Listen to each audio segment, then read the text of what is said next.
Next time your thoughts won't stop, try counting backwards from 300 in threes.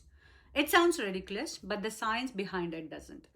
Imagine it is 11 p.m., you should be fast asleep, but your brain has other plans. It has found something from 3 weeks ago, a conversation, a decision, a moment you cannot change, and it is replaying it on a loop. You try to think about something else, but the thought keeps coming back. You try to breathe through it, it comes back louder. You tell yourself to stop thinking about it, and somehow that makes it worse. Because here is the thing about intrusive thoughts, the harder you chase them away, the more space they take up.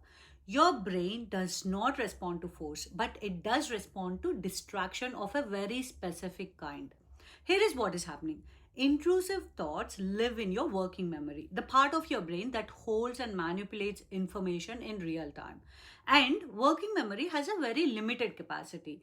It can only hold so much at once, which means if you fill it with something else, something cognitively demanding enough to genuinely occupy it, there is simply no room left for the thought loop to run.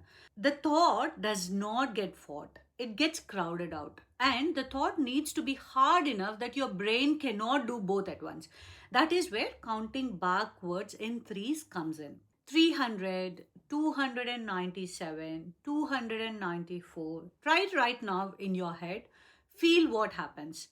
Your brain immediately shifts into calculation mode. It has to concentrate. It has to hold the last number, subtract 3, and produce the next one, all while keeping track of where it is in the sequence.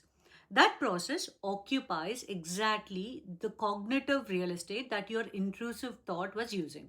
Not completely different parts of the brain, the same parts, but your brain cannot run both processes at full capacity simultaneously. The maths wins because it demands active attention.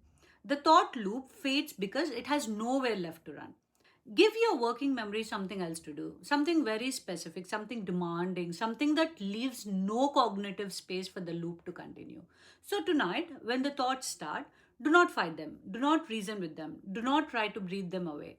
Just start counting 300, 297, 294 out loud if you can, in your head if you cannot. Keep going until your brain settles.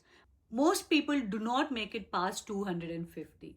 Not because they lose count, but because by then the thought loop has already lost its grip and sleep has found its way in.